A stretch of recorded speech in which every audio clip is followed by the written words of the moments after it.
విసర్జించువాడు.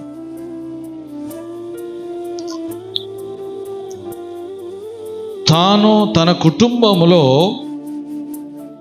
చెడుతనాన్ని చోటు లేకుండా చూసుకున్నాడు.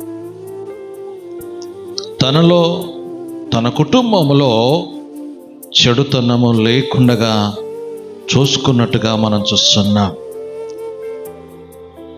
ఆ తర్వాత మనము చదువుకున్న లేఖనములో మరి 7 కుమారులు 3 కుమార్తెలు కలిగిన కుటుంబం, పెద్ద ఫ్యామిలీ, ఒక పెద్ద ఫ్యామిలీ. ఈ ఫ్యామిలీలో, ఈ కుటుంబంలో ఏ విధంగా కలిగి ఉన్నదంటే 7 కుమారులలో 7 రోజులు ప్రార్థన ఉన్నది.